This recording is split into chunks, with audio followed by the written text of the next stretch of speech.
Not sure what new information we can glean from that. Seems very dubious. Well, there was a whole debacle with the hands. Very debatable. Huh.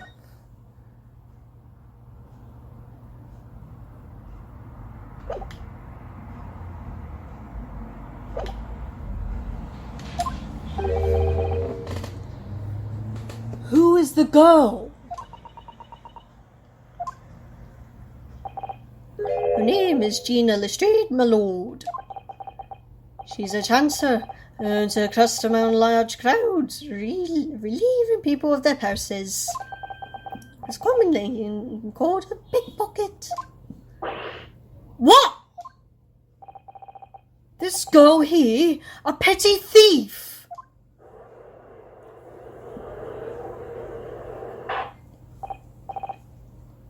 Order! Order! Is this true, Miss Lestrade?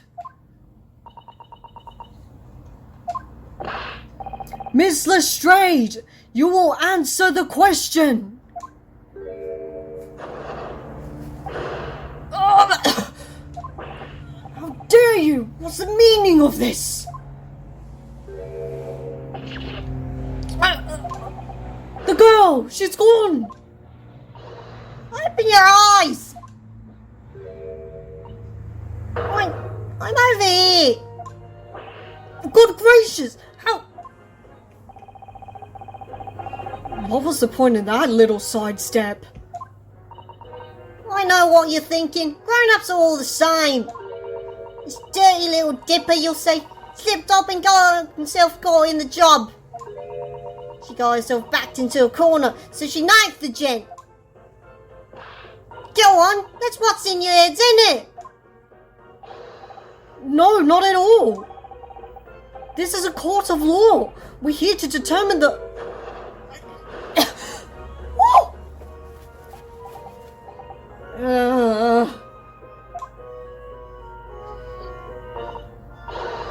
Look, knives are for cowards. Only thugs use weapons like that. All I need for what I do is these fingers.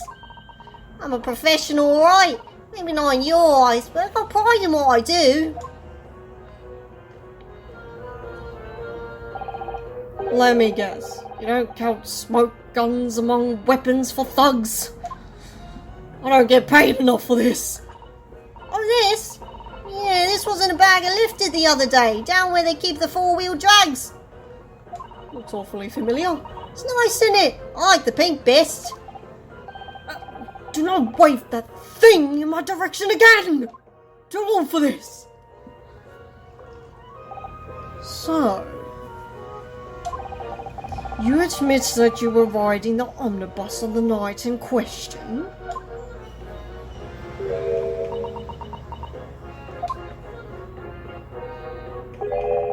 "'Tis a right, lass. You can tell them the truth now."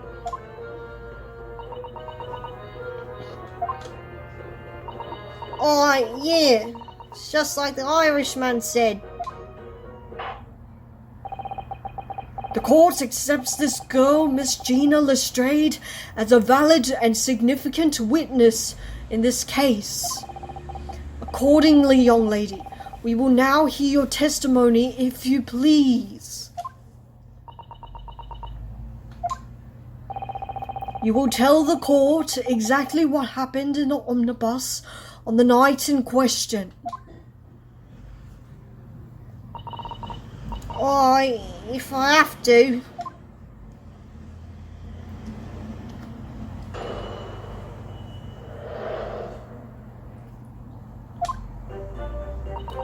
So I snuck inside the carriage before they hooked up the horses, just like always.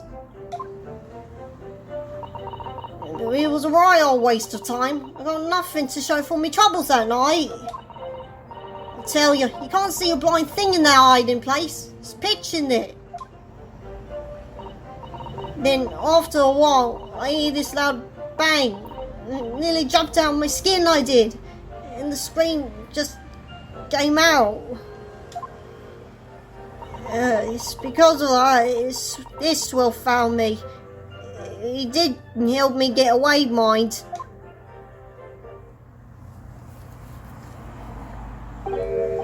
Yes, he let you go. I fail to understand why you would let this street urchin go, Mr. McGilded. Oh, 'tis simplicity itself, my lord. You see, she couldn't possibly have killed the other passenger. I knew that for a fact. How? As I'm sure I've said before, sir.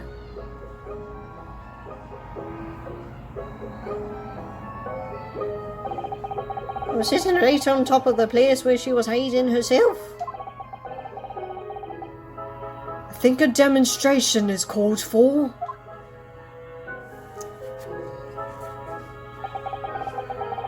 This is where I was sat that night. And the cubbyhole of which you have spoken is underneath this seat, I presume.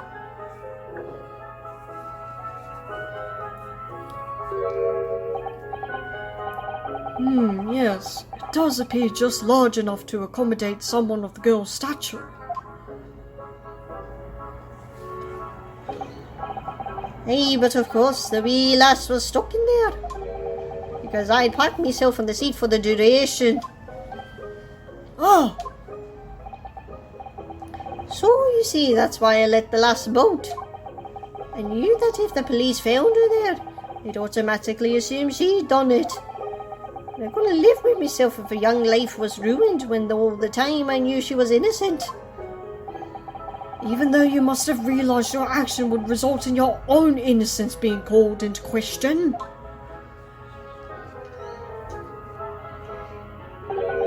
Not at all, my lord, not at all. I knew in my own heart that I was innocent. So I thought it was worth taking a punt on my own good name for the sake of this less fortunate lass. My goodness! It's perfect, gentlemen! My lord! This fine example of a man cannot possibly be guilty of a heinous crime like this! I'm ashamed of myself for ever doubting you, sir!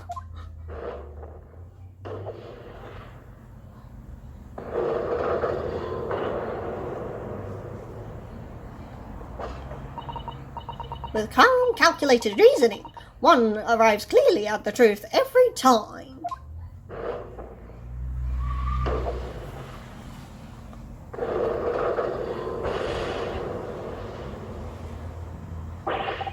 Saints alive! All 6 members of the jury consensual in their leaning to a verdict of not guilty.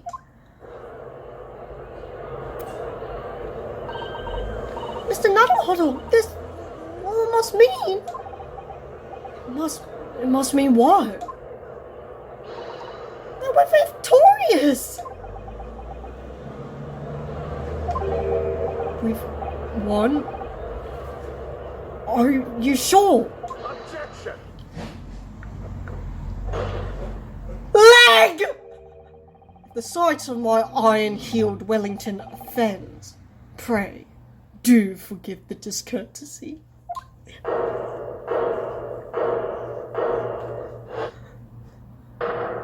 What? This really is a consummate example of the one monumental flaw in British judicial practices. Oh, so glorious and distracted. Where evidence and reasoning should be paramount, emotion rules the day. Emotion.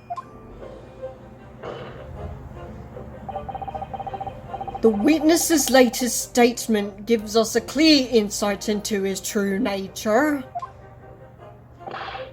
What do you mean, his true nature? Do you really think Scotland Yard would have made such a glaring omission? After the incident, the omnibus was comprehensively searched by officers of the police. Obviously, the interior of this cubbyhole, as the witness put it, was included in their investigation. The compartment under the posterior seat was full of the coachman's belongings. It's noted in black and white here in the police report. Shit, so it's not just us. Good lord! The evidence has been tampered with. In order to corroborate Mr. McGilda's story, someone has unlawfully removed everything from under the seat. What?!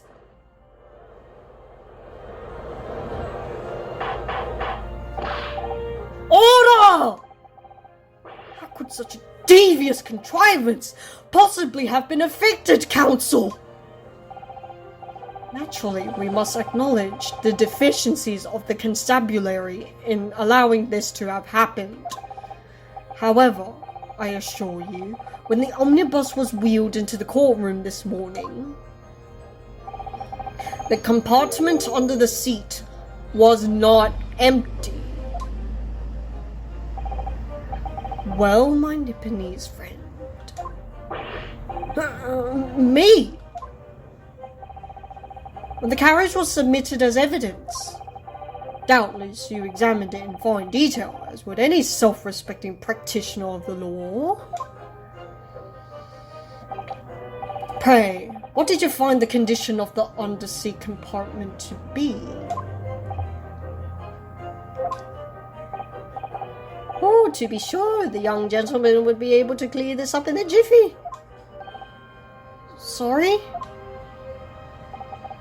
Go ahead, you can tell the court now, fella. How this is all an elaborate excuse by the desperate Lord Von Zeeks.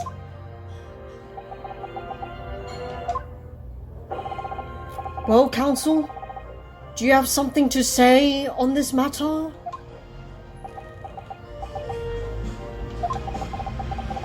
How am I supposed to answer? What can I say about the state of that little compartment? I'm gonna be honest. It wasn't empty.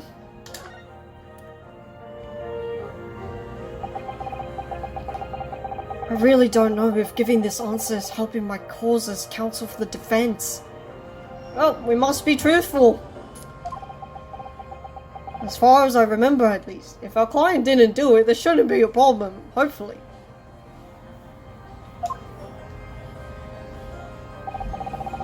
When I first examined the compartment, I'm fairly certain there were a number of articles inside it, yes. Are you sure, counsel? I'd be whist. What are you saying now, you daft dog? I thought you were on my side here.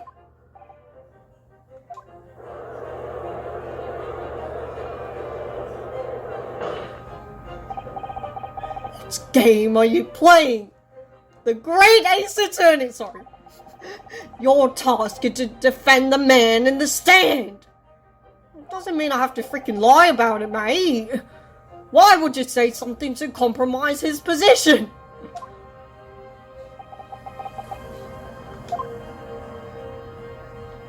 What, do you want me to agree with you or not, mate? As the advocate for the defense in this trial, I confess I'm still not entirely sure where I stand. But it seems to me that I should state what facts I do know as clearly and as honestly as possible. Interesting. Tis not altogether pleasing, fella! I'm simply telling the truth, Mr. McGilded. Well, don't forget that you're supposed to be representing my best interest here, lad! Now then. After a fella's memory is a curious thing and not altogether reliable, nor the court must consider the facts. Alright, whatever. That there cubby hole under the seat is as empty as the devil's hat, so it is. Do you think perhaps it would be in your best interest now to admit that you might have been mistaken?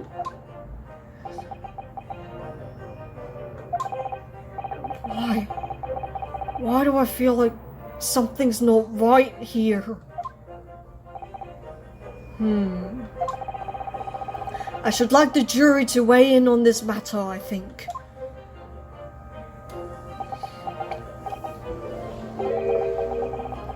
That compartment is designed to house the equipment used to maintain the smooth running of the carriage.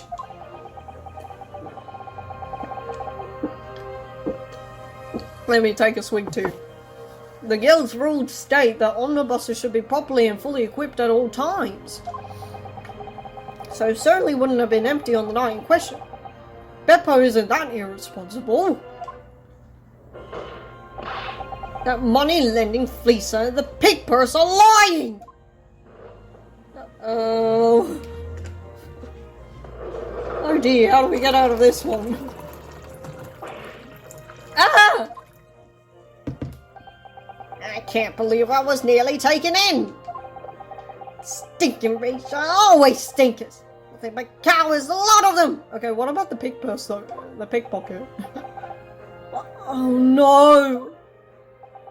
It's a trick! Of course it's a trick!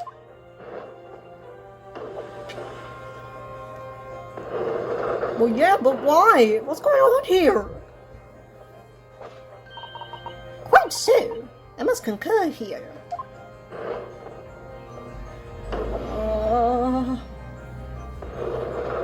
Shit, we're gonna get booted to Japan before we know it. With calm, calculated reasoning, one arrives clearly at the truth every time. Yes, but every time a different truth, it seems. Good heavens.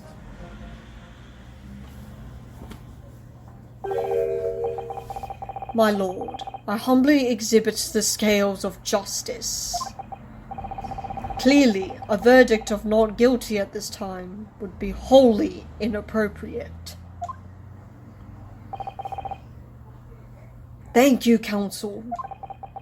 But before we proceed any further, there is the matter of the outstanding cross-examination. Oh gosh, how long ago was that?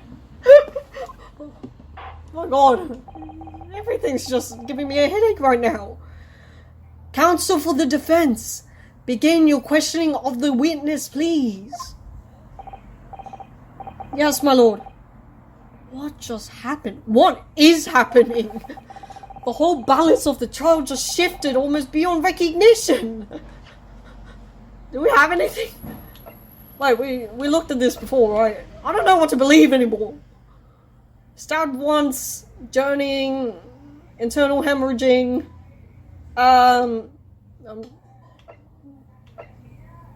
was he or was he not wearing gloves? Or now that Jean has been introduced, what's going on there? I don't know if I can trust this anymore. Whose knife is this? What's going on? The Reaper of the Bailey is at work, it would seem.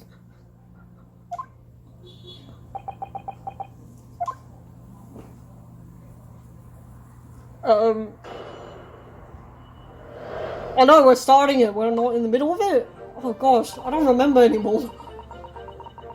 Yes, memory is a curious thing, I'll agree with you on that, McGilded. What were you doing in there, love? So, you were already in the omnibus before it even sets off in its run? Well, yeah, I mean, what's the point of spending a joey to make a few bob, huh? It's a rum idea, isn't it? I suppose she means there's no point spending money to make money. It actually makes sense. I feel like that's... Never mind. It's called an investment, do not scare. I think. Someone told me that. Counsel! May I remind you that this girl was a petty thief. Kindly refrain from entertaining her tenants. Well, that does clear up the mystery of the fares and all. 4 paying passengers are 5 pence apiece, making 20, to which the cabman testified. Did she pay though? And what so skip this riding for free. The red conk of a driver always goes for some grub before his last run, see?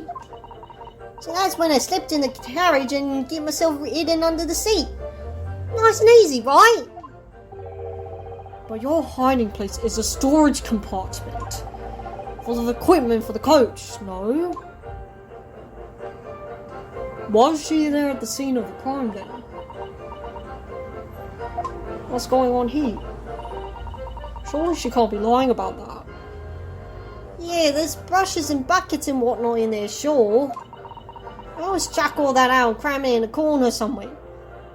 That's what it did look like when we looked at it. No one ever seems to bother much. And yet, according to the report filed by the police officer who first arrived at the scene, the compartment was full of such paraphernalia. I don't know nothing about that. Like I said, I moved all that stuff out so I could hide under the seat. That's all I can tell ya. Seems we've reached the end of that line of inquiry. Continue. Okay, so we're not gonna ask. Okay, whatever. So she shoved some stuff aside. Yeah, alright, that seems to be the summary of that. A waste of time. Why is that? Well, most nights I'm on my own in the God permit, at least some of the time. I beg your pardon. Did you say God permit? Well, yeah, well, that's what my kind call it. You'd say the omnibus, I suppose. The point is, any normal run, the carriage ain't got no one in it for a while. And that's when you come out of your hiding place and get away. That's it. Only that night. This cover was sat on me from the start.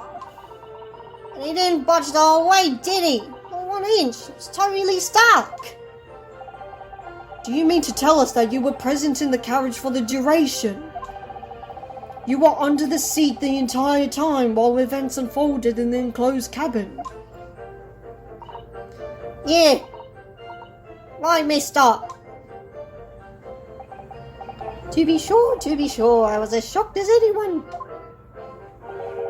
You don't expect to lift the cushion you've been sat on and find a child now, do you? So this Miss Lestrade couldn't possibly be the culprit then. That's one alibi.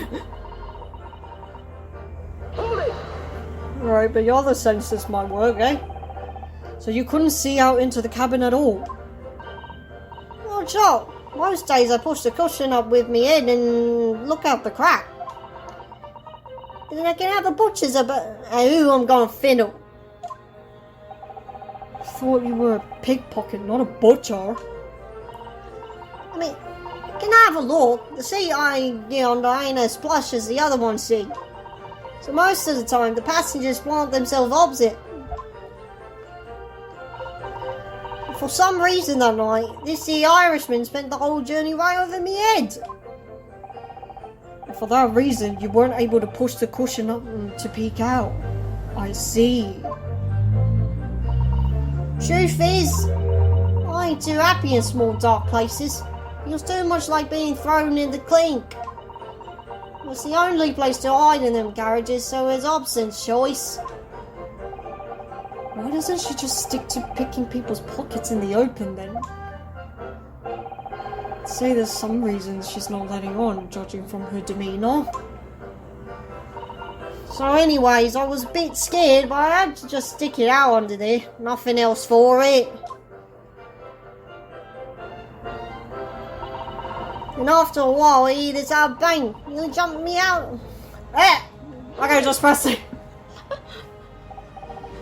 When you say a loud bang, do you mean the noise of someone falling to the floor? Isn't that a leading question? Are we allowed to say that? Do describe more, ma'am. Could have been, suppose. I don't remember so well. Point is, it made me jump. And you let out a scream involuntarily. That's right. And then I felt the cushion over my head and get lighter all of a sudden. Presumably when the defendant got up in order to help the victim, yes. Or not.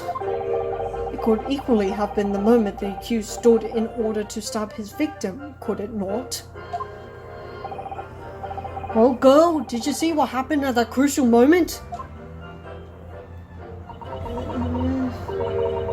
Yeah, I saw it. I pushed up the cushion and had a quick butcher's while I had the chance, didn't I? The Irishman was sitting up the bloke while I'd fallen over the floor on the seat opposite.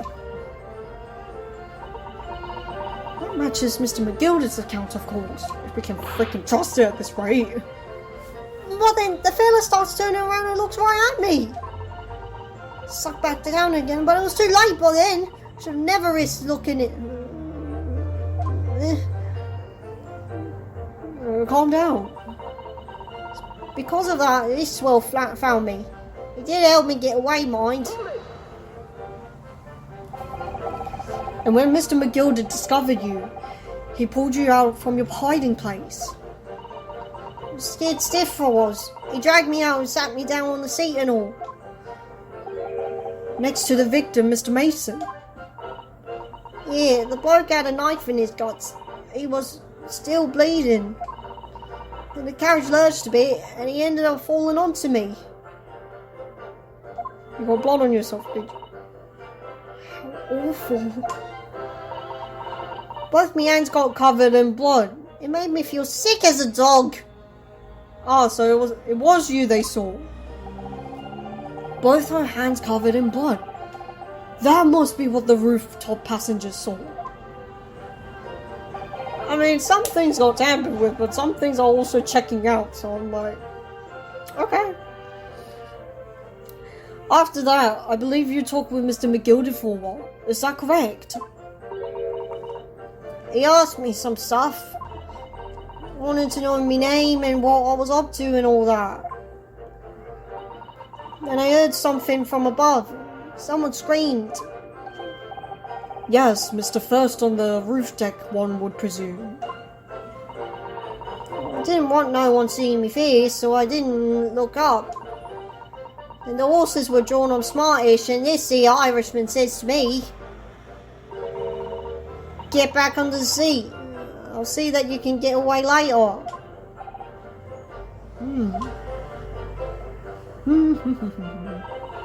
All 6 members of the jury had decided the defendant was innocent. Oh, that was a long time ago, Sir Suttle. For one brief shining moment, yes. It's clear that they are all still very unsure. We're unsure! If we could just find some conclusive piece of evidence among this new testimony. Oh shoot. I'm sure it would clinch the verdict we want. Yeah, I think you're right. I have this niggling feeling. Something's bothering me. I just can't quite put my finger on it. Oh, we have to present something? Okay. Stuck inside the carriage before they hooked up the horses. It was a right old waste of time. I got nothing to show for me troubles that night. Oh, shit, we have to... Nothing to show for me troubles. I tell you, you can't see a blind thing in that hiding place. There's a pitch in there. I can't imagine. And after a while I hear this bang, nearly jump. The scream just came out. It's because of that this swell found me. He helped me get away, mind. Shoot, what we... Do we have anything?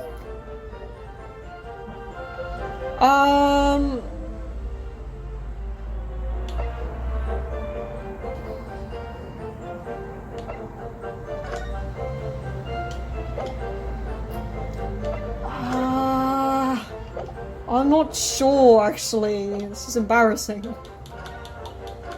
Give me a moment. So we snuck inside the carriage before they hooked up the horses.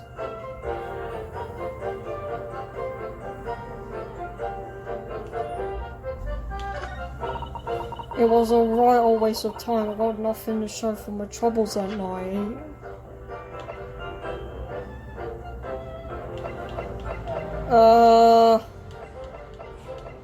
Shit! I actually don't remember. This is embarrassing. Can't see a blind thing in the hiding place. After a while, I hear this loud bang. The scream just came out. Shoot, I'm finding no direct contradictions. Is that what we're trying to do here? My gosh. Oh my gosh.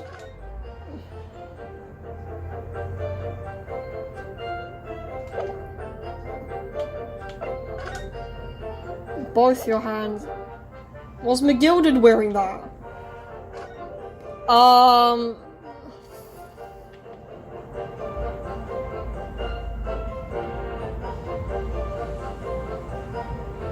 Okay, wait, how did you get away? I mean, if it's valuable, you could have nicked this, couldn't you? I'm not sure if that's even relevant anymore. Shit, well, I can't remember. I'm probably gonna edit this out, actually. Like, speed it up, like 16. Oh shit, I don't know how to freaking... So, you were already in the omnibus.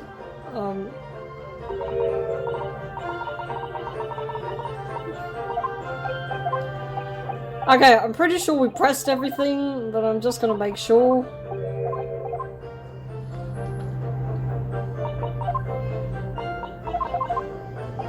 Everything seems to check out to me, what the heck?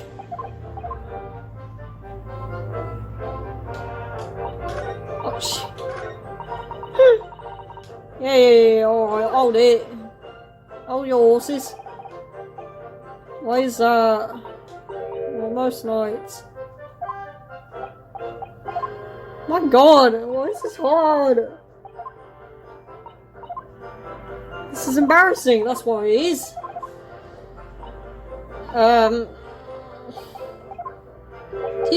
To be sure.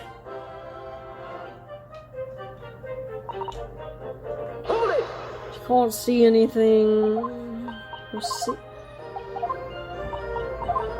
Wow, we really did press on everything, didn't we?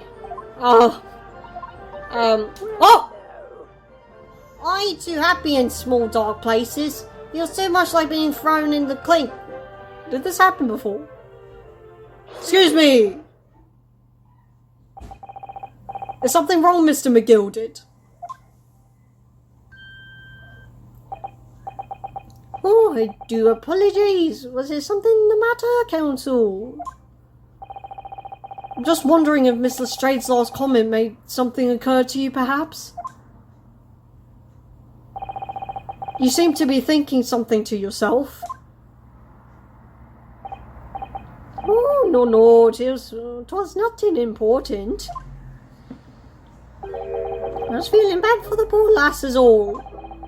I remember feeling desperate myself as a young lad, shut up in the dark. 'Twas terrifying, so it was. Yes, I'm sure we can all sympathise. Still scared of the dark now. Hey, and I don't know about yourself, but if I find that the darkness seems to make everything you hear seem that much louder as well. Oh yeah, we talked about senses, didn't we? Yeah. I suppose it does, maybe. Mr. Lestrade! Did you hear something that night? Anything? An unusual noise, perhaps?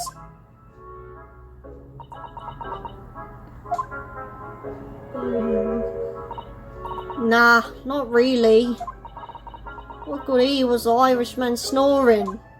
It's right loud it was. But yeah, there's no need to tell the whole world of me. It was a little scamp.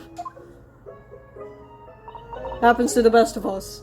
What a pity. If only Mr. Lestrade had heard something, it might have given us a vital new clue. What should we make of that last statement of hers? It's profoundly important. My lord, I believe the statement just made by the witness is profoundly important. Profoundly important? All she said was that she heard nothing. Yes, which is a profoundly important point. I'm almost sure of it. I'm almost sure that I don't understand the inner workings of your Eastern Mind Council. Nevertheless, Miss Gina Lestrade, you will supplement your formal testimony by repeating that last statement, please. What, supplement? What are you on about? Don't give me all your fancy talk. I know what you're trying to do. Well, what work on me? That's right, insult the judge. Always a good move. She heard nothing, did she? All you could hear was snoring.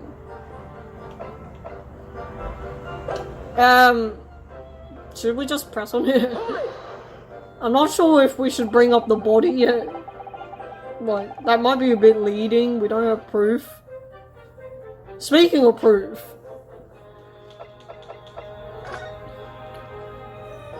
I want to check the skylight because I think someone said something about falling. Yeah, McGill did, right? It was like, oh. Yeah, there's a lamp, I'm sure. Right. No, it is not. Can I not investigate the catch? I open it. Maybe there's something there. Who knows? Even though this evidence is dubious, but we're still entertaining this because we need to focus on what is now. Even though it's just, yeah, so weird. It's quite a large skylight, isn't it? Well, not from here. What? Okay, never mind. This was a waste of time. I don't know. Like, we were talking about, like, so we're speculating. According to this omnibus as it is now. Whatever. So you were straining to hear what was happening the entire time, since the moment you hid yourself? Not exactly, no. Sorry? Well, there was no one in the cabin to start with. I just pushed the cushion up and had the butchers see what was what. But then when I saw this swell getting on, I got my head down so he didn't notice me. And Mr. McGill had sat on the seat under which you were hiding, correct? Yeah, what are you happening to me there? What a mug! So then all I could do was listen. I was waiting to jump out of there as soon as I heard him leave, see? But would he? Not likely. Even though we stopped here and there, I never heard the door open. So I just had to stay in. When did the victim get in then? So I just had to stay put and listen to him driving his pigs to market. Snoring like an old dog he was.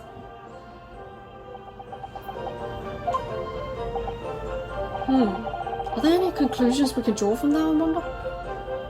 It doesn't add up. When did the victim get in? Mr. Strayed, what you have just told the court is clearly at odds with the facts. At odds? Are you sure, man? Absolutely. It seems my learned Nipponese friend is not as dull-witted as I feared. So Von Zeeks realised it too. Glad we're in agreement with something. I don't know what, but yeah, something. Counsel! You must insist that you bolster your claim with evidence, or some complicit party's name at the very least. I will. Yes, my lord. I expect you to demonstrate this alleged contradiction to the court. According to Miss Lestrade, while she was hiding in the omnibus that night, she had heard nothing but the sound of Mr. McGilded snoring. But think, Ryunosuke, think! Alright. Something else she should have heard. Yeah, the victim, right? When did he get in here? Very well, my lord. Allow me to elaborate. On a particular sound that Miss Lestrade could not have failed to hear on the night in question. The sound very clearly explained by the presence of the following person. Is the game and I in agreement? Take that! I think we are. Thrice fired Mason. Thrice fired Mason, my lord. The sound that Miss Lestrade cannot have failed to hear is that of the victim, Mr. Mason, boarding the omnibus.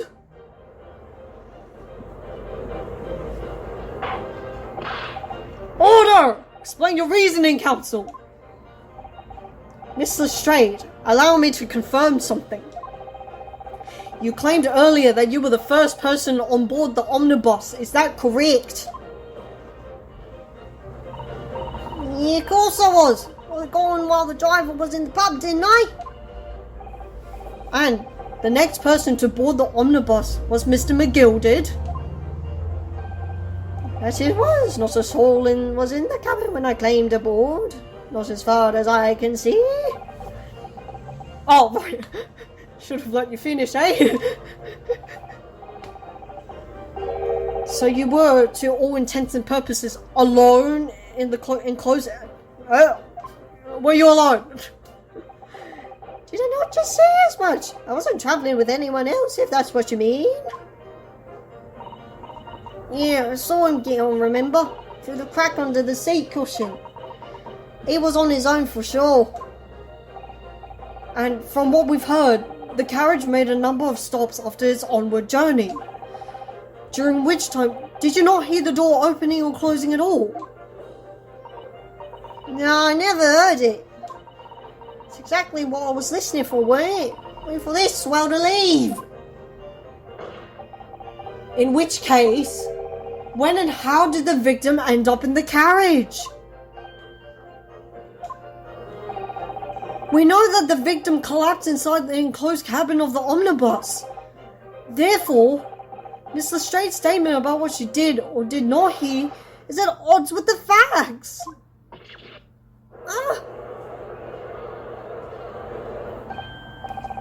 Yes, this petty thief's statement was clearly flawed. Lord Von Zieks! Yes! He knew all too well that there was an inconsistency in Miss Lestrade's statement.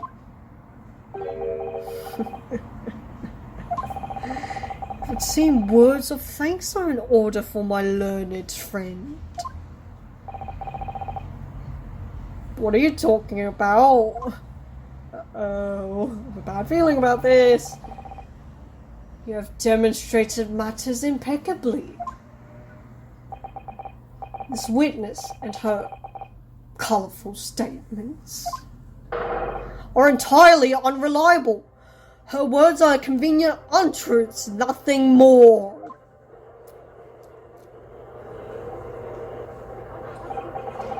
It's dead right. How could the victim possibly not have boarded the omnibus? It makes no sense whatsoever.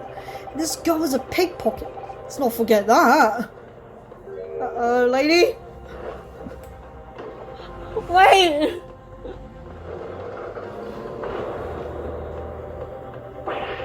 Ah! She didn't even say anything! Silence is truly terrifying, Ryunosuke. I think we should all know that. I didn't want to judge the dear little maid just because she had some rather naughty ways. But I must say... abide liars. And neither can I. Mr. Foreman! I didn't want to judge the girl just because she has some less than salubrious ways. But I must say, I cannot abide liars, just repeated the lady. Ah, crack. What say you, juror number 2? Ah! Mr. Naruhodo, that's 5 jury members leaning towards guilty! Ah yes, our hallowed chalice. Well, your consideration for others is refreshing, my Nipponese friend.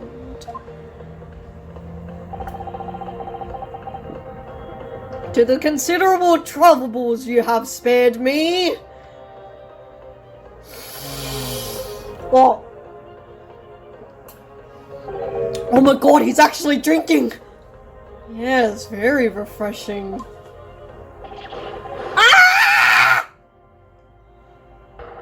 Yeah! What are you playing now? Have you forgotten who you're working for? You citizen out of man. This is perfect. Juror number 2 is the only one left. Mr. Naruhodo, the way this is going. I know. We can't find some new way to convince everyone of Mr. McGilder's innocence. The judge will rule and we'll have lost and we have to go back to Japan and I'll face the capital punishment. This can't be happening. I very much wanted to believe the words of one of London's most respected gentlemen. But those of us in service know we must accept hard truths. What do we have?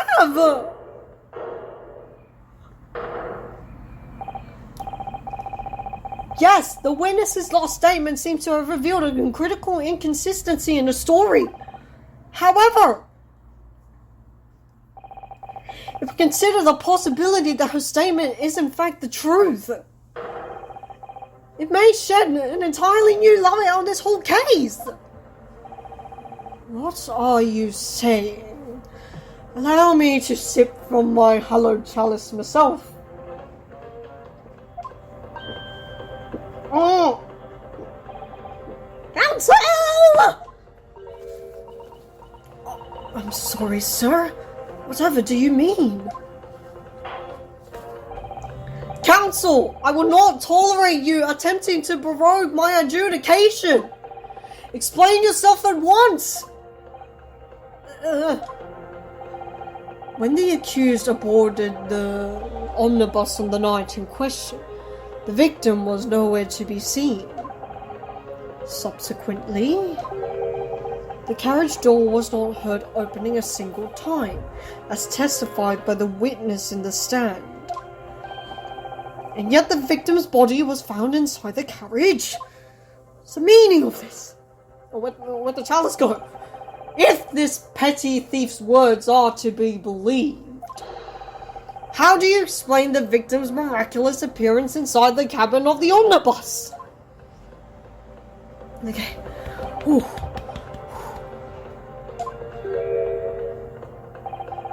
There's only one way to explain how the victim came to be inside the carriage.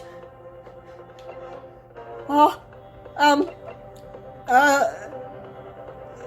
another entrance! I think we tried investigating it, but, I don't know. If the door wasn't even open once.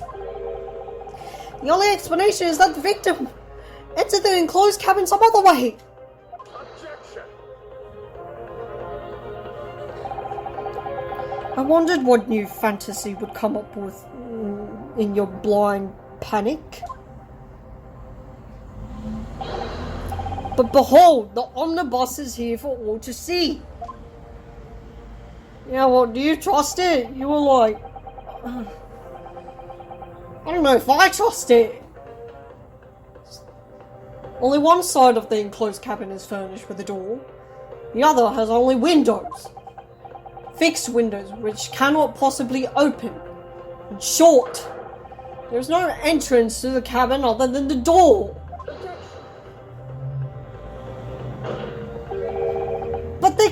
me! There's one possibility you haven't considered! Oh, really? Yes. One other way inside that isn't the door. Another opening, the use of which allowed the victim to appear inside the enclosed cabin.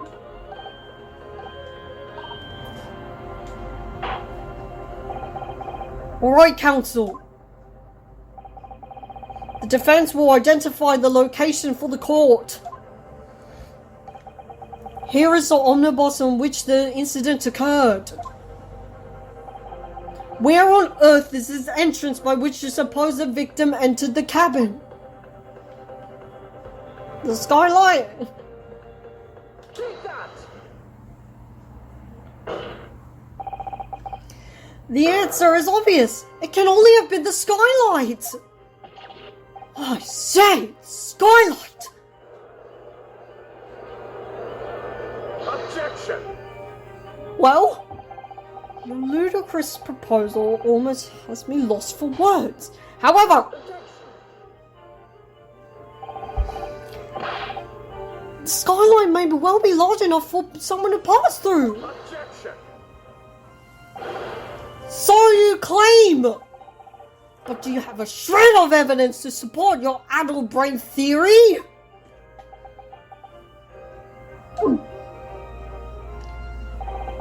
Both Mr. McGilden and Miss Lestrade said the same in their testimonies. They each claimed to have heard a loud thud, such as the noise made by someone falling on the floor. Which has already been explained as the sound of the victim falling from his seat having been assaulted with a dagger. Yes, it has, but would a man slipping from the seat on the floor really have made such a loud noise as the witnesses describe? A noise loud enough to cause Miss Lestrade to let out an involuntary cry, in fact. Good gracious! Perhaps, in fact, that was the moment that the victim made his entrance into the cabin. No, let me rephrase that. The victim didn't enter the cabin as such. He fell into it! Objection! You're now suggesting that the victim fell from the skylight into the cabin. That's simply impossible! How can you be so sure? How can anyone be so sure? Because if the victim had fallen inside through the skylight, as you say, the passengers on the roof deck would have seen it happen. Are we pinning it on them now? I don't like any of this. And yet, not one person made mention of such events in their testimony. Well, yes, that's true, but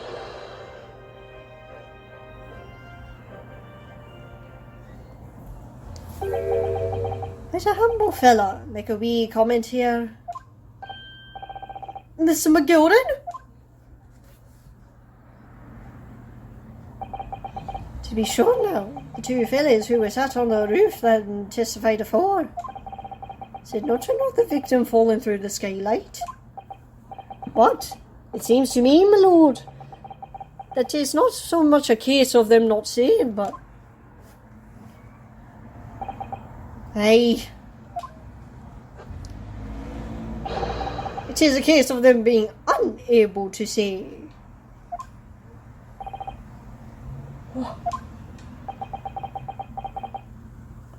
I think perhaps the two fellas do be having some of a compelling reason not to mention what happened. Wouldn't you not agree, fine ladies and gentlemen of the jury?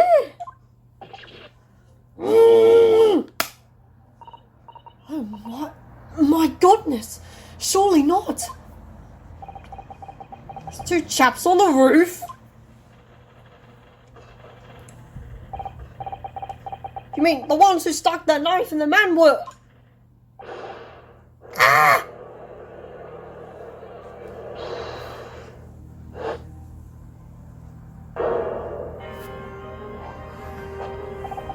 Just what exactly are you insinuating, you blitherer? Why is everybody turning into horses? First the sergeant from the first case, and now you. You water, you say, you water! What are you insinuating? This is a flaming outrage! I've a good mind to give you a blinker in a minute! You'll give you a shiner in a minute, he said, and so will I! Mr. Fairplay! You've effectively accusing me, a city gentleman and well-respected banker! And me, a very, very angry hatter! Suggesting that someone like me could have stabbed that man in the guts, it's a disgrace, it's scandalous, I protest in the strongest possible terms!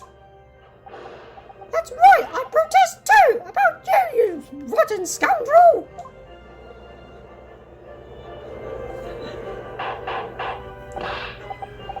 Order! This is not the time, witnesses! I will not permit this wanton invasion of the stand! Return to the anteroom at once! But this is beyond reason, my lord! It's outrageous! It's very hurtful, you know! My lord, if I may comment... Go ahead, Lord Von Zeeks. It was the defense that incited this outburst from the witnesses. My learned friend has seen fit to abandon all protocol and accuse the witnesses without proof. Accuse? I never intended to... It seems, young Nipponese, that your command of the English tongue is wanting. You proposed to this court that the victim fell through the skylight from the roof deck of the omnibus. That hypothesis cannot possibly stand without the rooftop passengers being aware of the events. You have branded these gentlemen liars! You have intimidated their criminal guilt!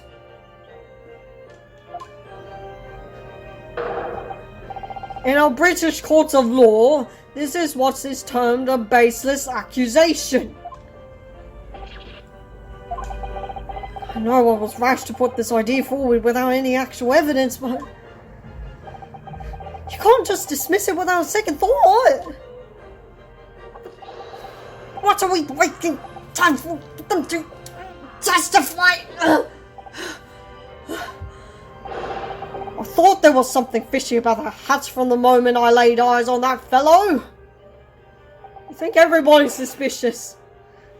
We have to see this matter through now, one way or another. There's filth and rubbish in our midst, we must dispose of it at once. What? Testify! Testify! Testify! What's happening, Mr. Naruhodo? The spectators in the public gallery they're in a complete frenzy! Mr. Fairplay and Mr. First. My lord. You will take the stand and make another formal testimony in reference to the indictment brought by the defense. Yes, my lord. I didn't come here for this. Neither did I, but...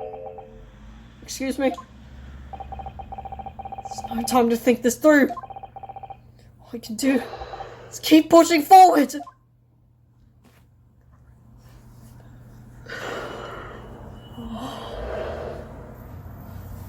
Refuting the accusation.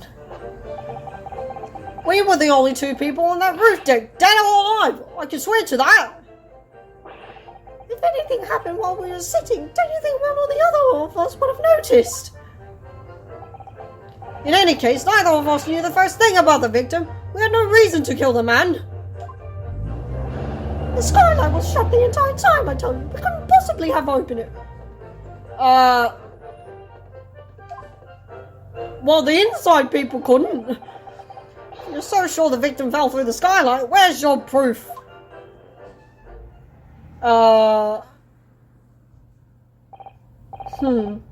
I must say, though, on listening to this testimony, it is somewhat hard to imagine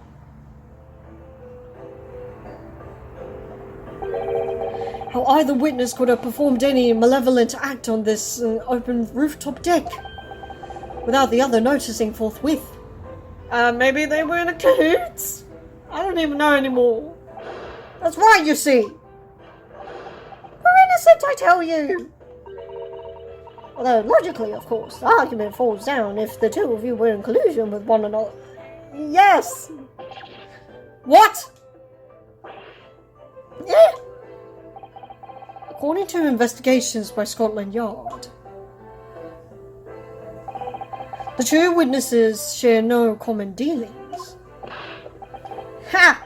Well, I don't trust coppers any more than I trust the stinking rich. Something doesn't feel right here. The trial was going in our favor, really. So why do I feel so uneasy? Counsel for the defense, over to you. Your cross-examination, please. Yes, my lord. I'm actually going to see if I can refute First's statement real quick, and if it's because the skylight was shut the entire time. I tell you, we couldn't possibly have opened it, and yet the catch is on the outside, not the inside. So, should we get him on that now?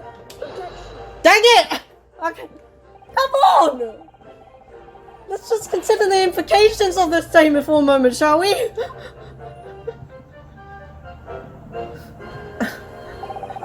What implications, counsel? Nothing strikes me about it.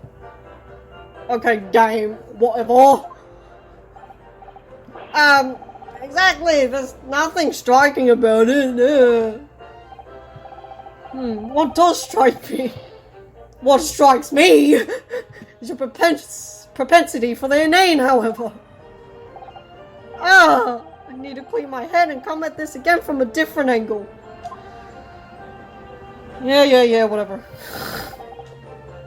Well, excuse me, I thought I had a point, but whatever, game. Sheesh. Can we please open this? My god. Hurry up. I know it's not. Shoot. I don't know, I might be getting ahead of myself here, though.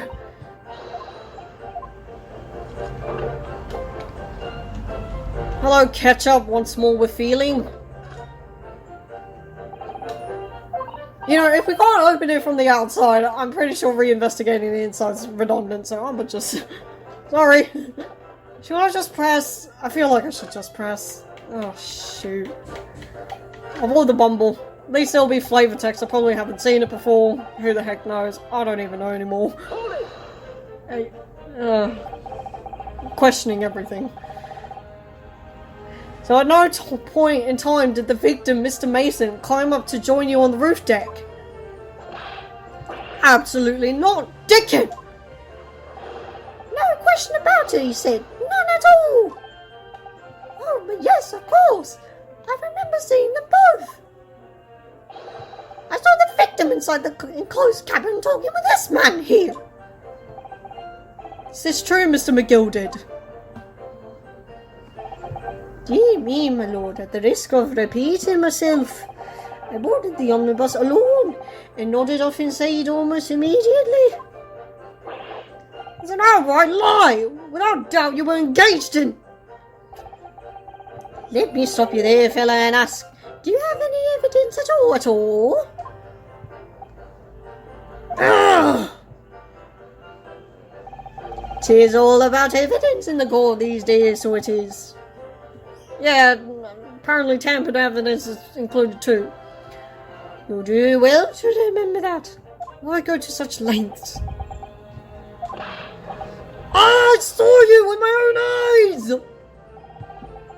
This is going so well.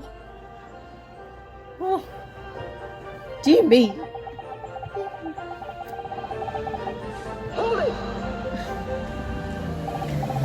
Well, it was on the final run of the omnibus at past 10 o'clock in the evening. It would certainly have been quite dark.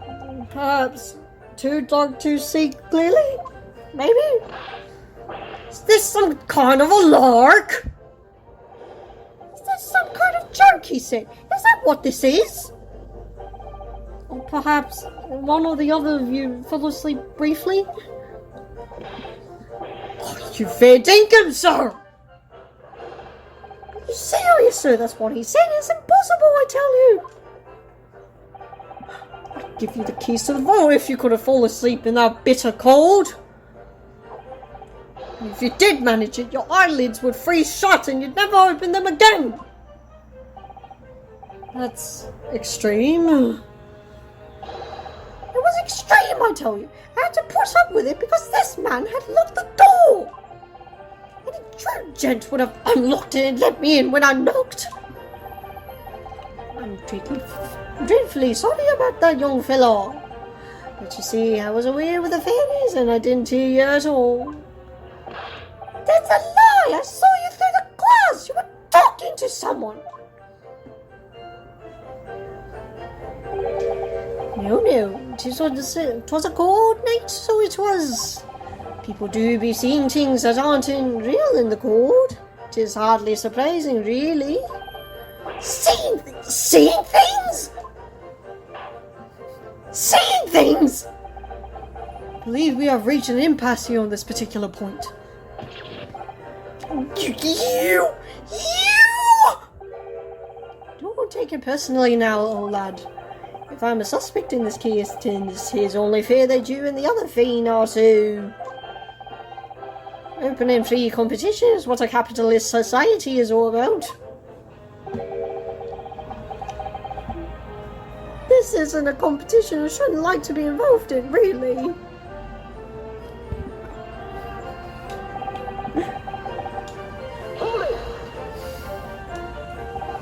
So, you had never met Mr. Throat-Fired Mason before? Oh, lummy! No, not at once! Never! Not once! My bad. Never met the man before, he said. Never! And you, Mr. First, had no prior dealings with the victim either. That's right, sir. Hatters don't have much to do with brickmakers, to be perfectly honest, sir. No, I imagine not. See? How many different ways can I put this? Neither of us had the remotest connection to the gentlemen who were inside the cabin.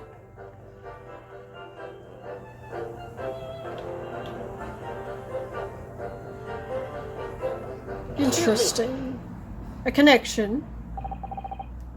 Mr. McGilded? Yes, Counsel, what can I be doing you for, even though you tried to screw me over so many times? With your tooths. Did the witness's last statement give you pause for thought somehow?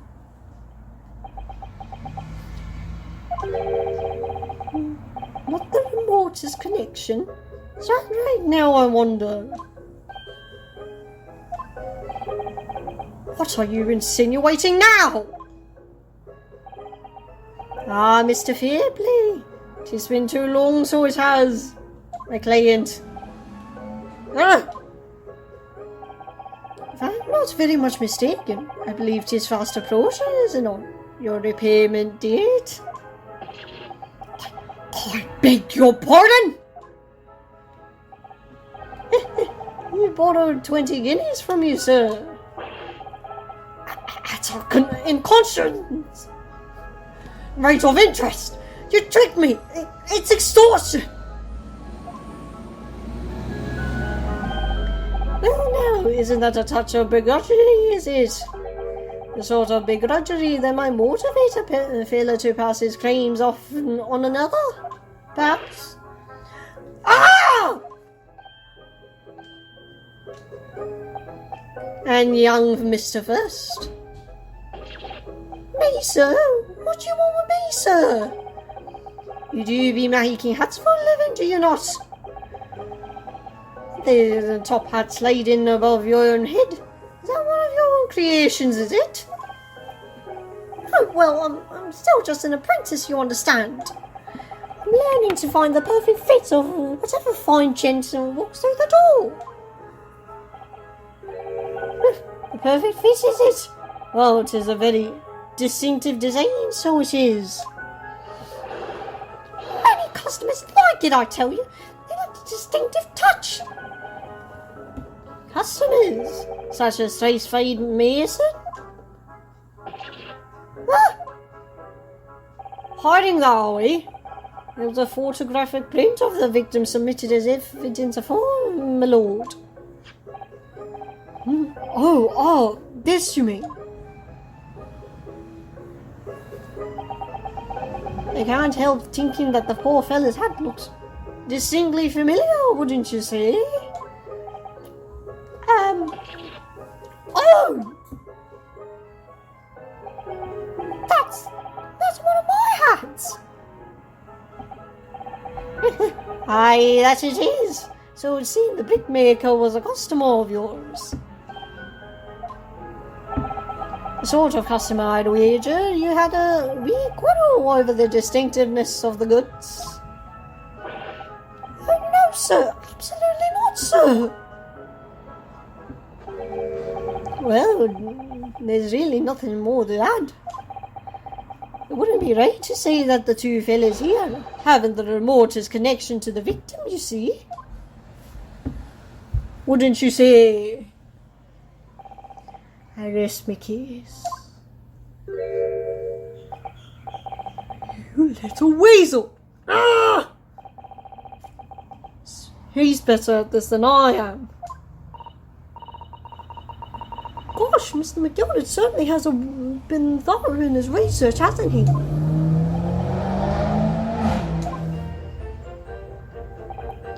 Please don't let me into the little interruption hold up the proceedings. Just a thought. Alright. Are you quite certain about that? That the skylight was shut the entire time? I'm going to lose my block with you in a minute! He's going to lose his rag with you in a minute. That's what he said. Take a look for yourself. Go on! See? Shut fast now, just like it was on that night. Okay, but... So it is. Of course, the fella the size of Mr. Mason could he break through right through it still and all. What? Just looking at the size of the thing, you understand. Now you hold on there a minute, sir. The size of the ting means nothing. On his own, let's consider the bigger picture here, shall we? Let's stop pointing out Kane, shall we? I was riding the omnibus on another occasion when, I broke wind loudly. I shocked myself with it as it happens. He farted. This is an unexpected confession, Mr. First.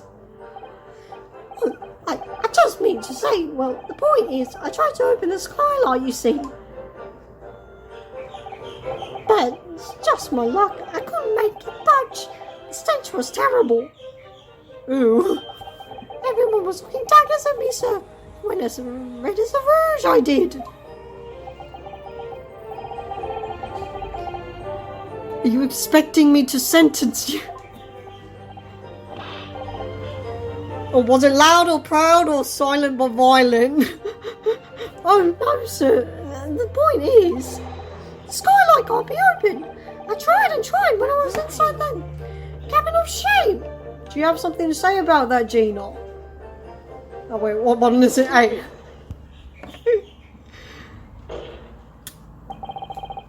Do you have something to say about that, Miss Lestrade?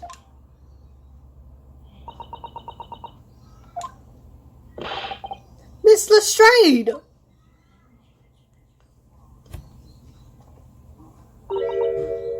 It opens.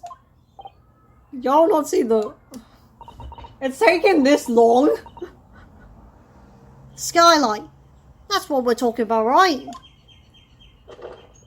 Okay, put the gun down. Lady! All them skylights open. Dead easy. More easily than you can load that weapon. It's a lie, I told you. Otherwise, when I broke in, You can't do it from the inside, you mug. I have to trigger this text to get... Oh, fine, whatever. Whatever. Thought it was easy to see for yourself, but... Alright, game. Look, a few weeks ago, I was on the roof deck of one of them drags. It had a great haul. I had persons coming at me ears. Mr. Strayed, this is not the forum to be eulogizing on the subject of your criminal activities. You will get to the point now.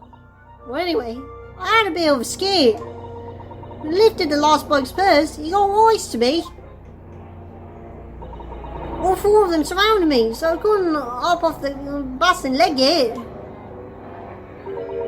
So what I did was, I used the skylight, opened the catch and jumped right through. What? Yeah, the catch for them skylights is on the top side. That's why you can't open them from the cabin. The skylight opens from the roof deck for some reason. Alright, bailiff! Climb up onto the roof of the omnibus at once and verify this witness's claims!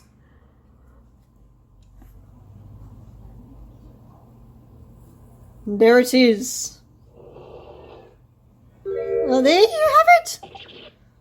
Oh, my hat! See?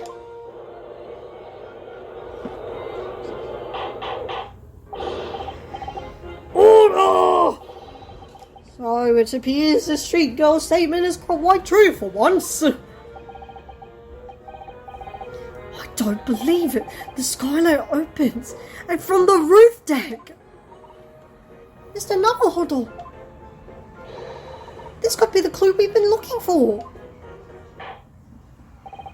Well, counsel for the defense, please continue with the cross-examination. Yes, my lord. Alright, I'm gonna check the omnibus one last time. This might be my famous last words, but never mind that now. Alright. Oh, wait. Is it open? No, it's not. Okay, wait, I have to go back. I'm tired.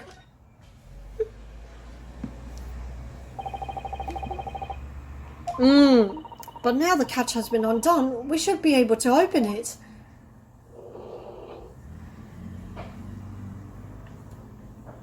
What's this? More ketchup? Wait, hold on. Can I click on it?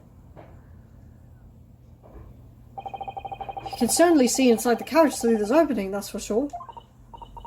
Yes, and there's a lamp in the enclosed cabin. So I'm sure the witnesses would have been able to see quite clearly. That's not good for us. Wait, you're not gonna point out the obvious... I'm tired. I'm hungry. I'm poor. I don't even know anymore.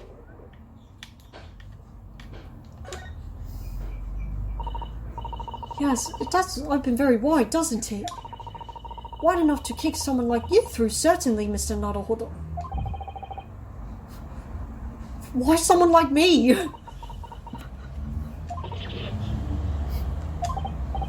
What is it? Look, just here, look at this! That's, without question, it's blood! Why would there be a blood stain in here? Surely, it can't be unrelated to the case, can it?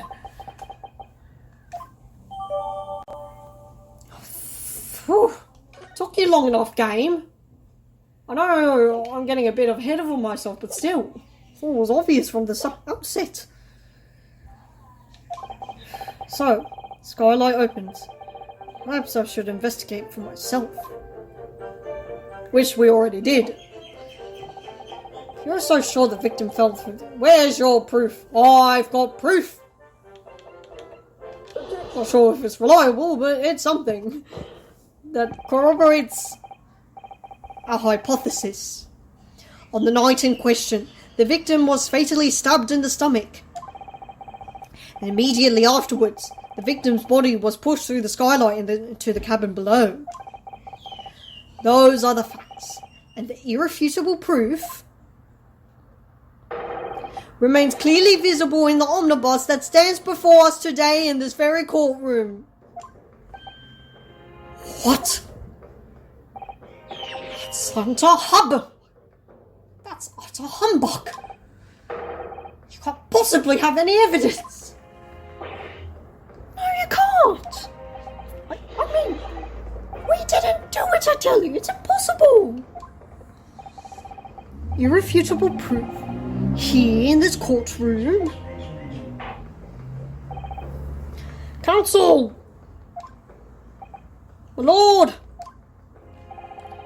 I believe everyone would appreciate a little clarification here. Where exactly within the omnibus is this evidence to which you allude? I'll show you. You will point out what it is that proves the victim fell from the roof deck through the skylight. It is here, monsieur. Shall we just point at it? Take that! I got it. By Jupiter! Is that blood? This bloodstain proves two things. Firstly, when the incident occurred, the skylight of the omnibus was open. What? And secondly, the victim was already bleeding when he fell through the opening. Oh my! And so it follows that Mr. McGilded, who was inside the enclosed cabin himself at the time, cannot possibly be guilty of this crime. No! No!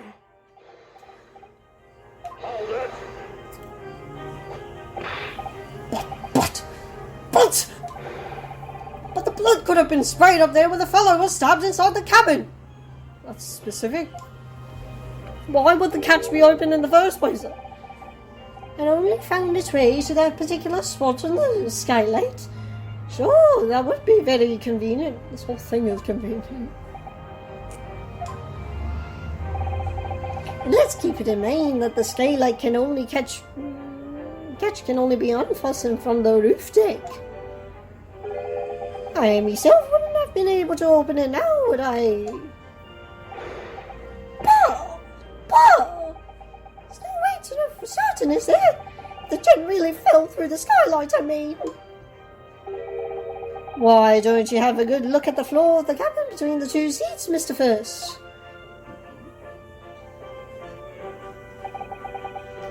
Tis all too plain if you see. Here's the aftermath that shows the poor fellow dropped from a fair height right there, so it is. No! It can't be!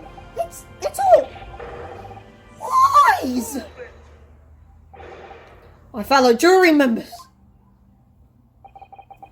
I think we can all agree that this is clear proof of the defendant's innocence, can't we? I believe we can, yes sir. It's clear to me now where the filthy rubbish can be found in this courtroom. For like the third time. So, they pulled the wool over my eyes, did they?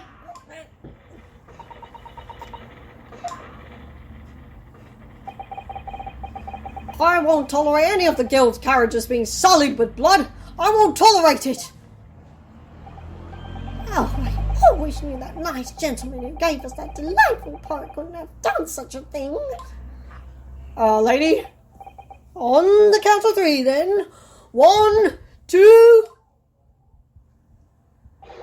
3. Objection. Oh, dang it.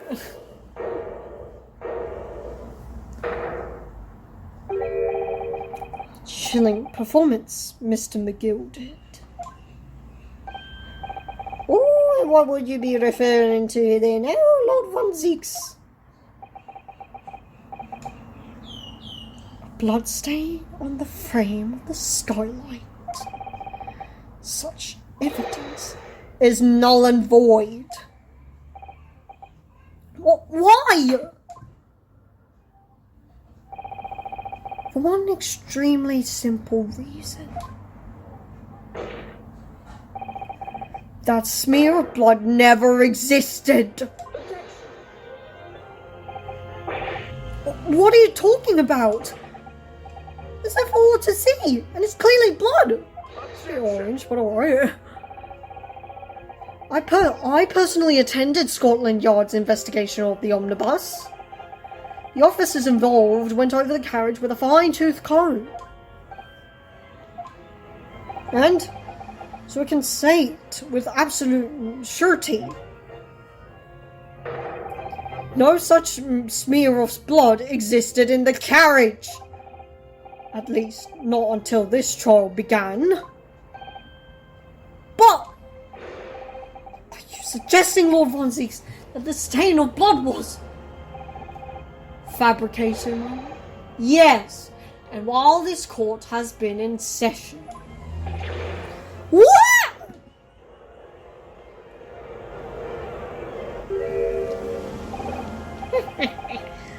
What's a believer? I must say, I didn't expect such crude reasoning from a prosecutor of your standing, Lord Von Zieks. But I'm Magnus McGilded, a fellow known all over the capital of his fine contributions to public life. I don't take too kindly to slander, and I'll fight it to the bitter end, so I will. Even if it's rolling off the tongue of the reaper of the Bailey. Mr. McGilded, I realise that this is your first appearance in court as the accused. However, I am well aware of your involvement behind the scenes in a great many affairs of dubious nature. You're very adept when it comes to avoiding getting your own hands dirty. But not for not getting your gloves dirty, apparently. And each time it happens that a case you're involved in is investigated, you adapt the facts. Adapt the facts? What does that even mean? When you wielded a fortune the size of Mr. McGilded's, however, ill-gotten it may be, nothing is impossible. Tampering with the evidence, manipulating the scene of a crime, bribing witnesses. I toast your ability to concoct the most convenient of stories, sir. Tut, Lord Von Zieks, this will not do, to be sure. Will it now, counsel? Oh, no. I think it's fair to say this does all sound like rather a far-fetched excuse by a desperate man. The blood on the skylight didn't exist, you see.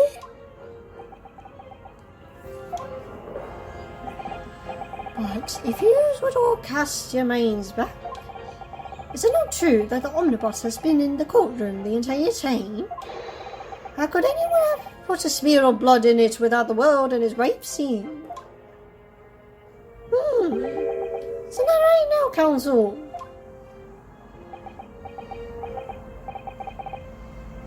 It's true.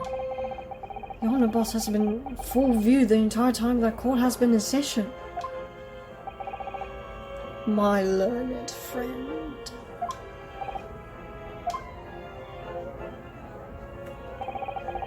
Here's to hearing your opinion on this matter, in your own words.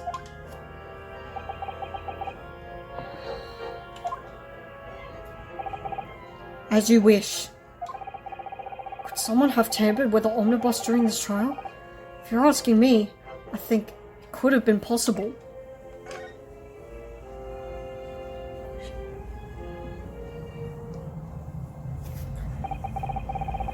defense lawyer.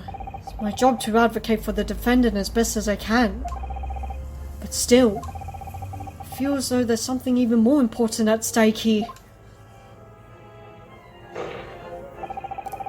There's no evidence to suggest that the defendant did as my learned friend suggests.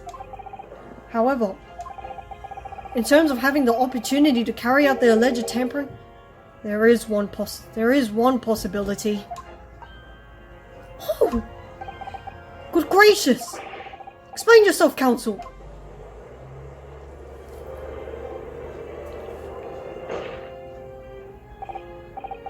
Yes, there is.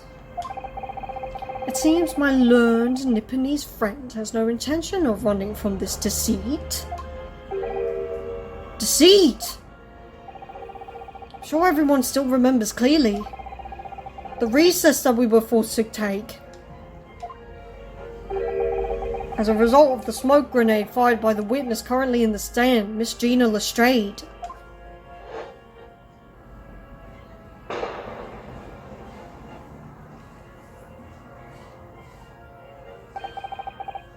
What's going on? Be careful, Mr. Naruhodo. Cover your face.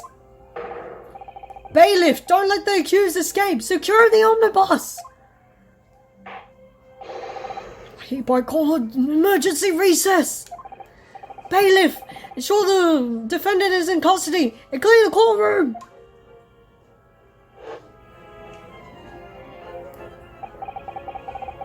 The courtroom was filled with smoke and everyone was thrown into confusion.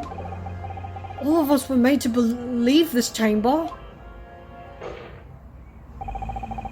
In that brief interval, under the veil of smoke and in all the chaos,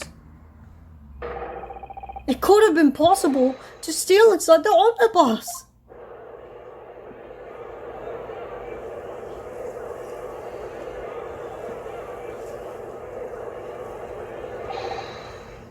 Are you raised? What are you trying to pull? You're not in feckless Goga. Feckless Gouger. You're supposed to be defending me. Tis a wicked plot. Tis a plot to undermine me, so it is. Objection. Whatever you think this is, it changes nothing. The facts are the same. After this courtroom was evacuated earlier as a result of the smoke grenade, a number of inconsistencies materialized in relation to the omnibus. Inconsistencies such as, to start with, the storage compartment underneath the rear passenger seat.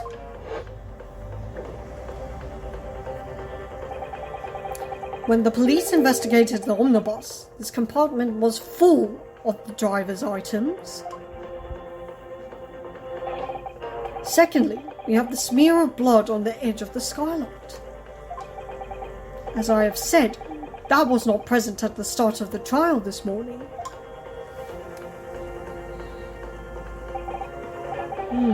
Unfortunately, Lord Von Zieks, no one is able to corroborate your claims. It's true. When the omnibus was first wheeled out, both the storage compartment and the skylight were shut.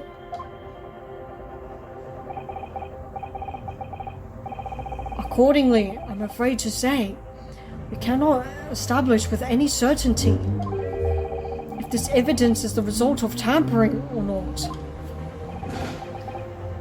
Indeed, my lord. No doubt there was not a single person who saw fit to verify such things. What do you think? Sorry? About the omnibus? Is there anything else unusual about the omnibus? Well, yeah, we haven't acknowledged the thing on the floor. That wasn't there before. My lord. Yes, counsel? There is one further inconsistency. A mark that surely should not have been present at the start of the trial. What? What in the devil's name are you trying to say now? If you dare betray me, you little maggot, you better start watching your back. Silence, McGilded. The court awaits the defense's clarification.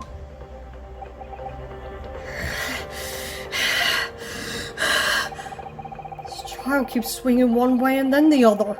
I have no idea what's the truth and what's deception. What am I supposed to believe here? I shall have to ask you to elaborate, counsel. Where exactly is this alleged mark that you claim appeared at some point during the trial? Got it! If we consider that the victim fell through the skylight onto the floor of the cabin, you would certainly expect to find signs of blood where he landed. But as far as I recall, this blood stain on the cabin floor was not there when the omnibus was first brought into the courtroom. Red. Good lord. Indeed.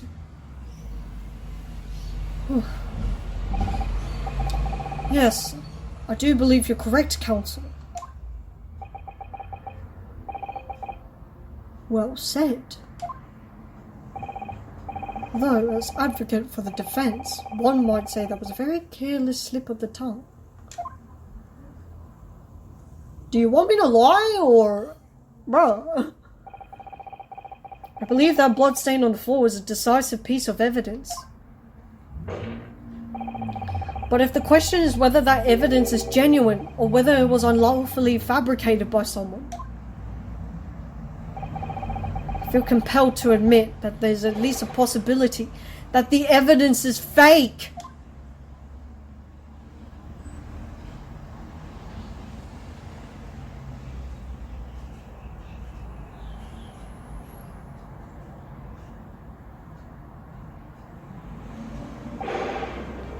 Ah!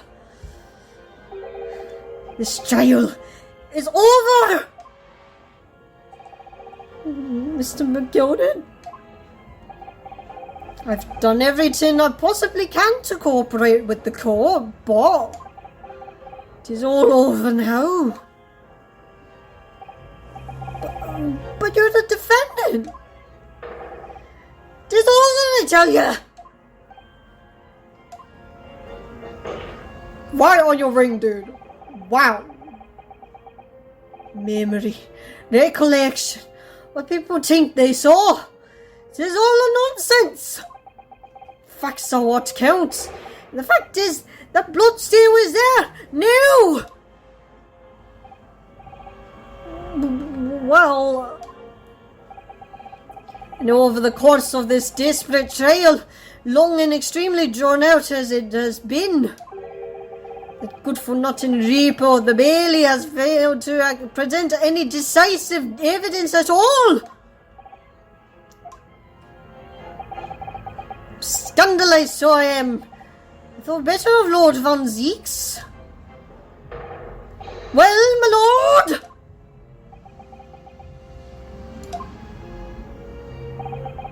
I must concur with the defendant.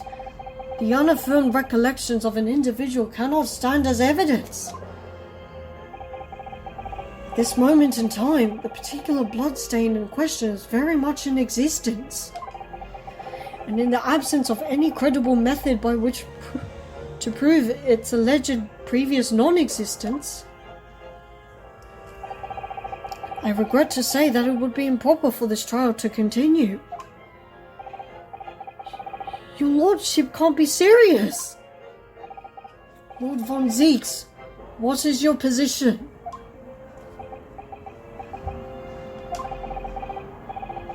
Prosecution, my lord. There's no further witnesses or evidence to present. Very well. In that case, as I believe we have explored every possible avenue in this matter, I shall proceed to my adjudication. As a formality, I am of course obliged to confirm with the defense first. As things stand at the moment, it would seem that Mr. McGilded would be found not guilty. Yes. Which would mean we've won. Okay, but is that really the right outcome here? Is it really alright for the trial to come to an end now, with all these unexplained inconsistencies?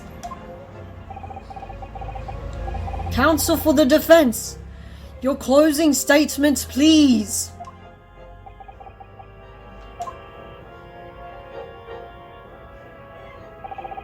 Yes, my lord. The defense believes. Okay, if Cosimo were here, alright.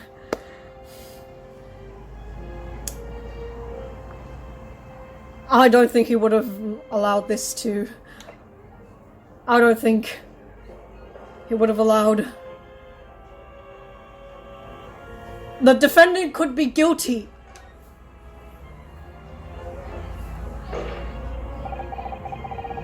I am here in this courtroom today to advocate for the defense of my client, Mr. McGilded. However, at this moment in time, I cannot, in all good conscience, attest fully to the defendant's innocence. What are you saying, man? It's clearly sussy, like, I can't turn a blind eye. Without any question, there is no conclusive evidence to prove that the defendant is guilty. However, there is also no conclusive evidence to prove that he is innocent. Good gracious me!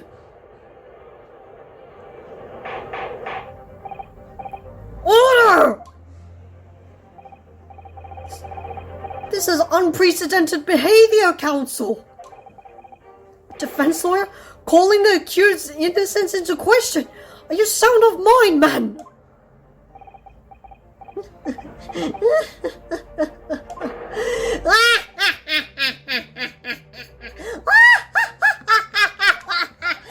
Oh, it was a grand decision to appoint you as my lawyer, so it was. A grand decision!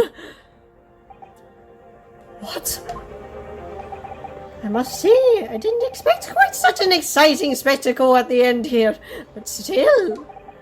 Here, have this for your troubles. Ah!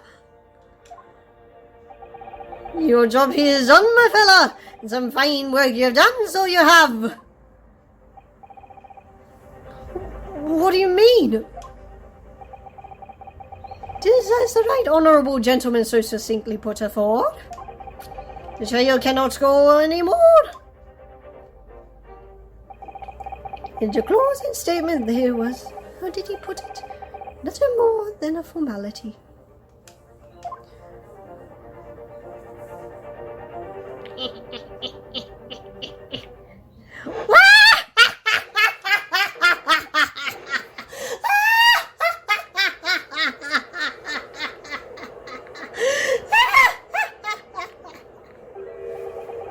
I really don't know what to make of all this.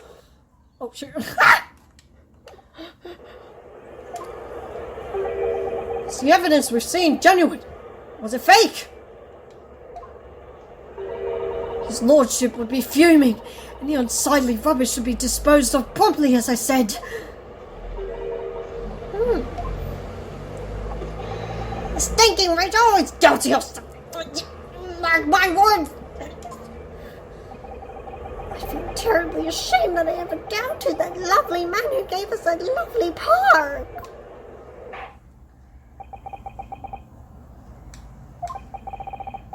Now that proceedings have unfolded in this way, I am compelled to declare a premature end to this trial. Furthermore, The court must accept the defendant's plea.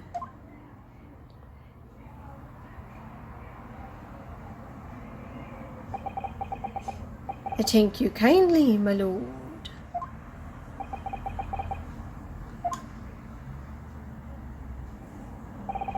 I hereby pronounce the verdict of this court. But we still haven't determined if the bloodstain in the omnibus is genuine or not. We don't know if these witnesses are telling the truth or a pack of lies. We have no idea about the truth. Lord von Zeeks, my lord. The case made by the prosecution was flawed, plain and simple.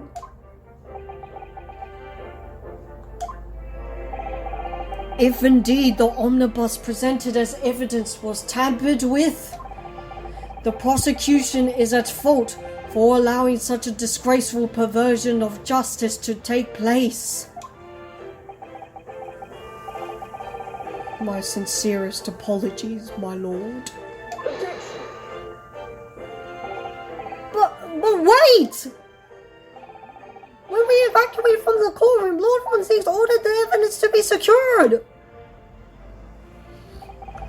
I'm afraid the prosecution cannot shun responsibility in this matter. That's so unfair! The culpability of the defendant has not, at the present time, been established by this court. Consequently, the jury will not be required to proffer judgment. What?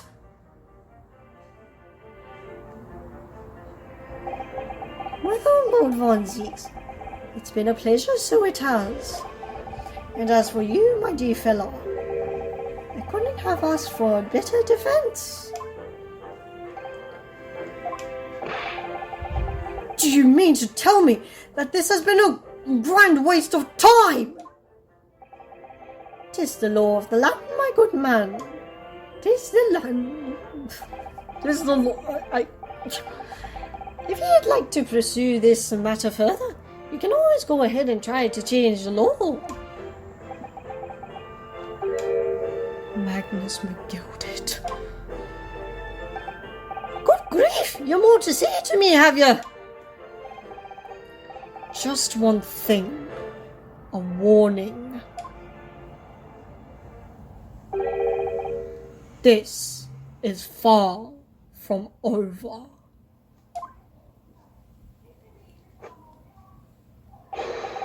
Well, something to be looking forward to then.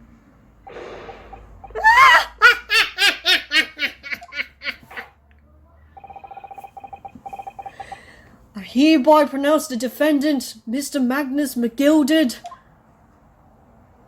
not guilty.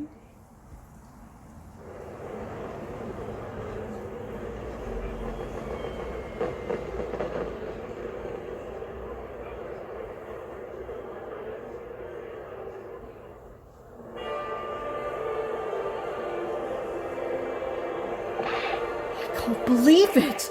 This is an outrage. I should have examined the evidence more. What are you talking about? The man's been cleared. He's innocent.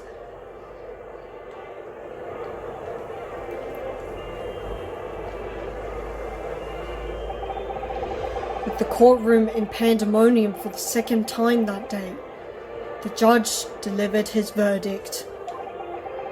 And my first ever trial in Great Britain came to an abrupt end,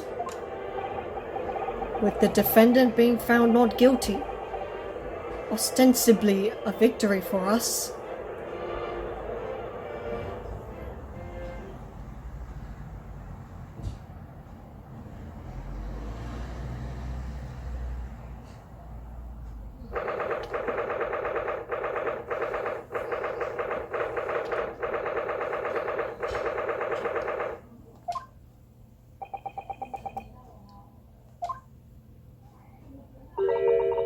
It certainly was a long trial. Yes, it was. first ever trial on foreign soil. Your first victory.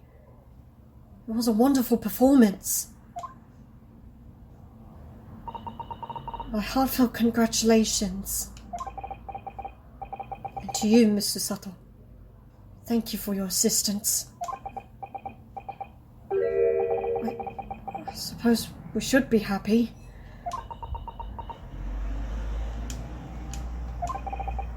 The trouble is, I'm still completely in the dark about what actually happened. We didn't have enough time. We didn't have enough evidence. But isn't it wrong?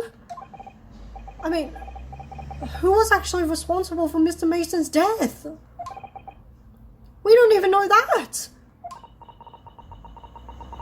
The sole aim of the defense is to obtain a verdict that exonerates the defendant. You carried out your duty to perfection. Hey, that you did.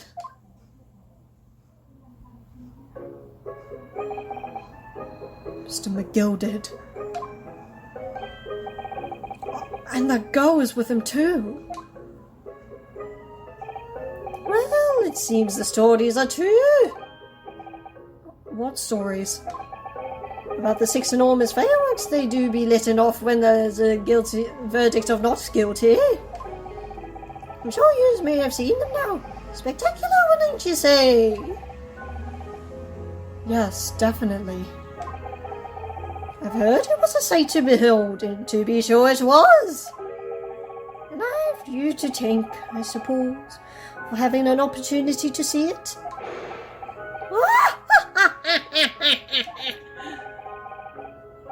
I don't know about that. I'm not sure I really did anything. What another you say, fella? How did I walk out of there free man then? I don't think it was so much thanks to me as down to your planning. You're a straight talking fella, aren't you? I must say, you had me straight in the head in there once or twice. Well, yeah, the young and headstrong, and 'tis the water under the bridge. Congratulations, Mr. McGilded, on having your name cleared. Nothing's resolved. There's only one thing that matters to me. Oh? Aye. You've all seen that I didn't do that odious and obstinate deed. 'Tis grand, is it not? I suppose it is. Now the fine fellows of Scotland Yard can take matters in hand and sort out any wee details. You'll see it for what it is. They'll get to the truth. I've absolutely faith in them, so I have. After all, I do be providing a good number of their wages with all the taxes I pay.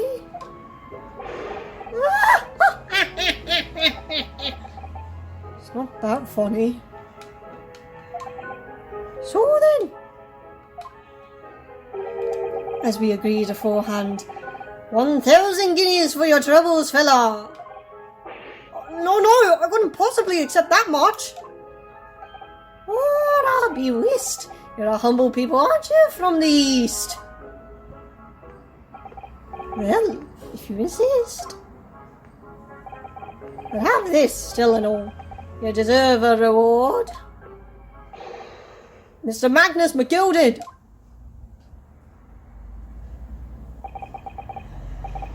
Everything is ready, sir. If you'd follow me into the courtroom. To the courtroom? What is this, officer? 'Tis sooner than I was led to believe. I hope it's not inconvenient, sir. There were some changes to the schedule. Well, I must be making tracks now. 'Tis time for the inspection. So, what inspection? They're going to examine the omnibus again, so I'm told. They asked if I could be present for it myself. They're going to examine it again? Now? Naturally, I'm under no obligation to take part in any more of this matter now. But as an upstanding member of London society, I do be doing my best to help where I can.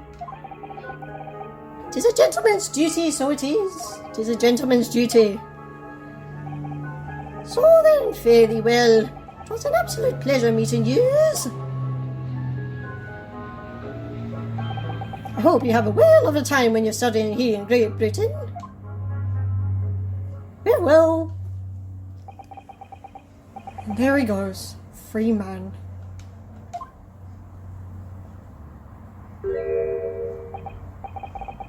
Oh, I forgot she was here. Good heavens. Lady? Child? Don't move! Whereas I want to say, get a move on. It takes forever to reload that thing. It's the straight. Would you mind putting that thing down? You're a grown-up. Sorry? And I ain't all grown-ups. Ah, there you are.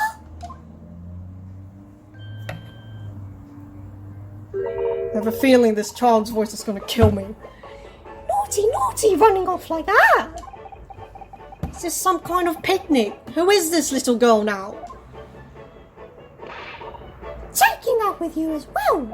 I was looking forward to the trial run of my experimental smoke grenade launcher. Ha! Oh, do you want to play? You won't beat me. Grr. Excuse me, but who are you? Oh, good day to you. Well, the inventor, I suppose, of the machine. The inventor?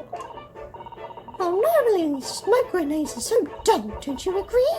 Wait, and more wait.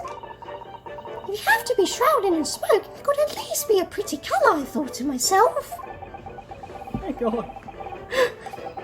Do we have to be shrouded in smoke, though? At all? Child? I just took my eyes off it for a moment while I was changing to a different omnibus and she pinched it.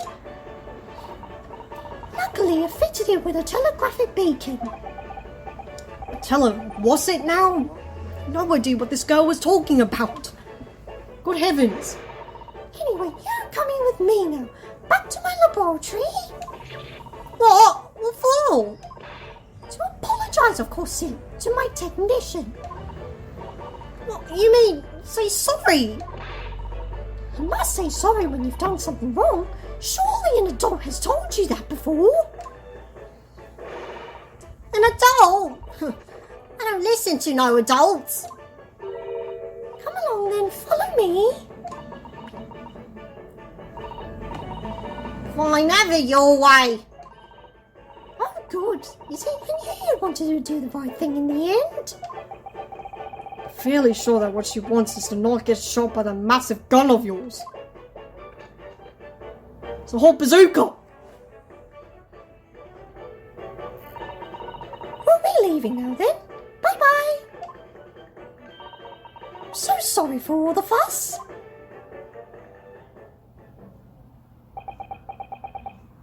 She was a lively one.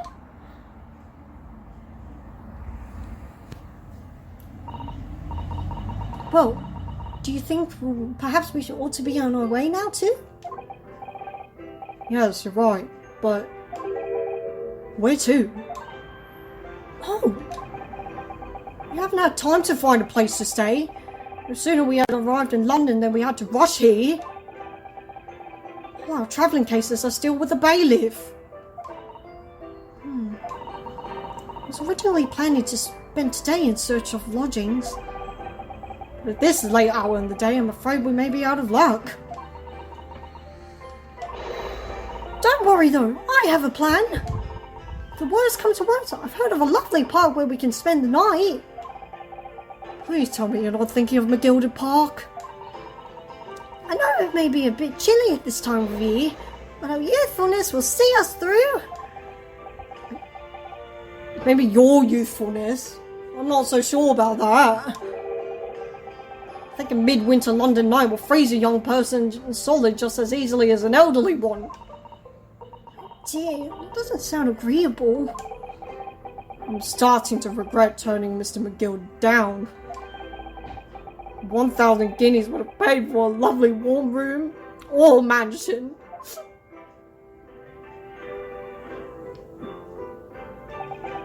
And so, the trial to determine my worthiness for the study tour was over by the end of our first day in London. However, as we were soon to learn, there were more trying times ahead. Just as the Reaper of the Bailey had warned, the case was far from over.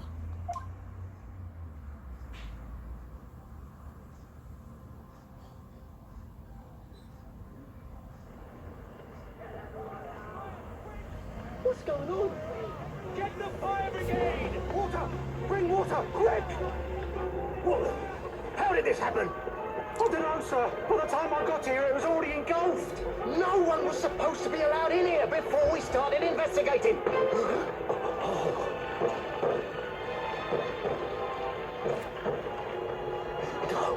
Oh, good God. There's someone in there.